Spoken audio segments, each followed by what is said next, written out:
Once upon a time, there were two monkey brothers called Aka and Ao who lived on a mountain.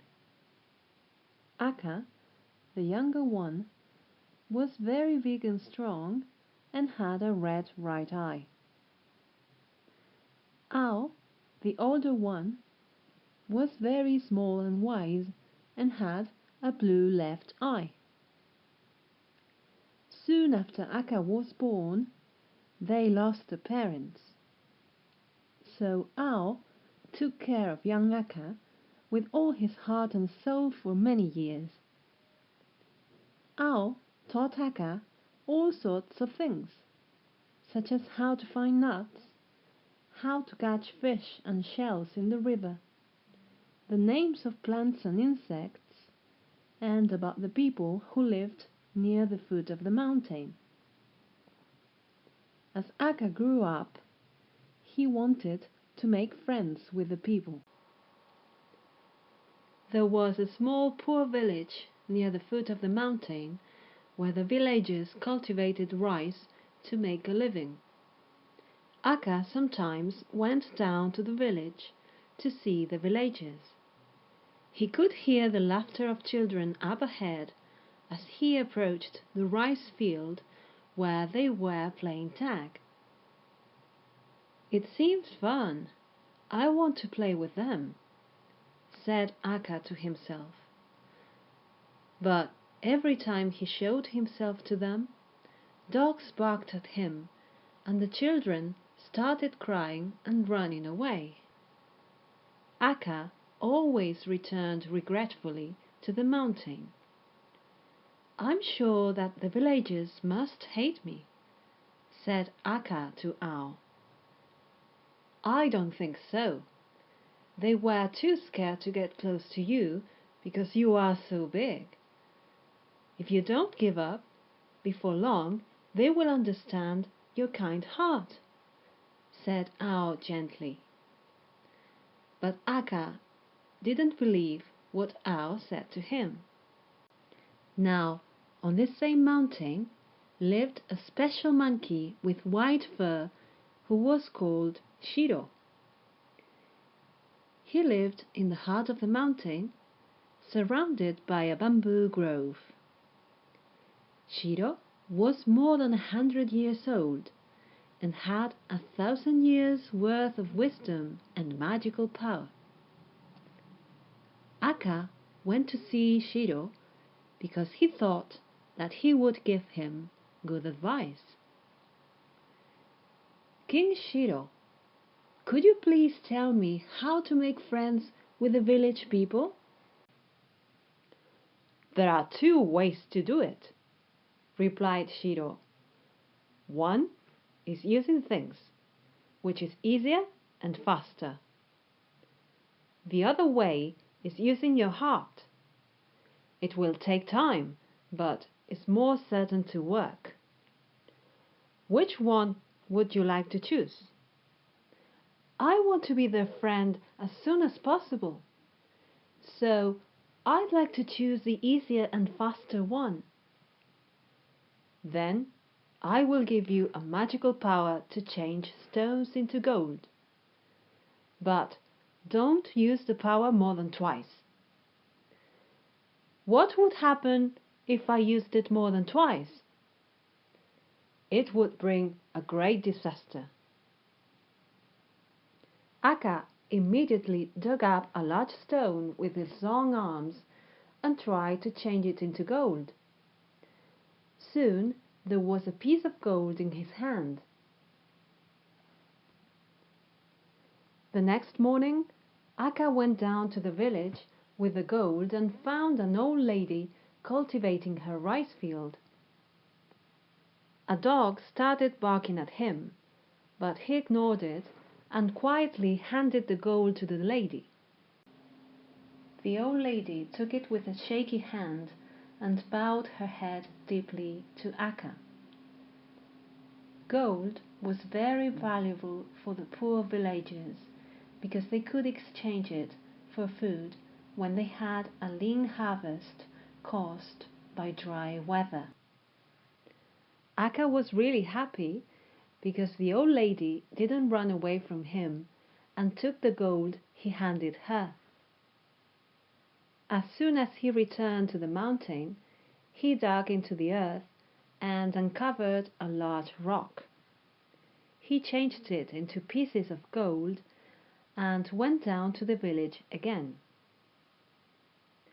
3 people were there, and this time they approached Aka on their own. They extended their hands with smiles on their faces. Aka told Ao delightedly about the reaction of the villagers. No one runs away when they see me anymore. The villagers willingly approached me. But Ao said to Aka sadly, "They just want pieces of gold. It doesn't mean that they like you. They were so pleased when I gave them gold. The more gold I give them, the more friends I will make." Aka wouldn't accept Ao's words. Never use the power more than twice. It would bring a great disaster. Aka thought of Shiro's words, but he couldn't forget the villagers' smiles. "Once more. It will be all right if it's only once more," he said to himself, and dug up another huge rock and tried to change it into gold. Then nothing bad seemed to happen. Hey, nothing bad happened. King Shiro must have lied about the great disaster, because he thought that I would spend all of the gold by myself. The more gold I give them, the more friends I will make, he said to himself as he went up to the mountain and dug up huge rocks and changed them into gold day after day. One evening it began to rain. Soon after, black clouds concealed the moon. Heavy rain started to pour. The earth around the mountain had become loose because Aka had dug up so many rocks. Trees and plants were swept away by the raging waters. The heavy rain caused massive landslides, and many of the houses in the village were washed away. The villagers escaped to a hill with their lives, but the water was rapidly approaching the hill. At that time, Aka and Ao were at the top of the tallest tree on the mountain. They were gazing down at the flooded village. "It's my fault," said Aka. "I am the one who dug up so many rocks from the ground. If this continues, all the villagers will drown." Aka was at a loss and just stood still on the tree. Ao looked down for a while at the flooded village, then turned to Aka and said, "Listen, Aka, you can't make friends with anyone just by giving them things. Be compassionate. That is more important than anything else. You are kind and strong. Think of what you can do for the villagers. I'm going to see King Shiro." Aka nodded heartily at Ao. He courageously jumped onto a huge tree which was swept away by the flood and heading toward the hill. Although he almost drowned in the muddy stream, he finally got to the hill where the villagers were located. There were several children that adults couldn't hold in their arms. He lifted them to safety. Ao jumped from one tree to another in the heavy rain, heading for the bamboo grove where Shiro was. King Shiro, I'm sorry that my younger brother Aka broke his promise to you and caused a great disaster. We are ready to receive any kind of punishment. Please, please tell me how to save the villagers. Ao pleaded.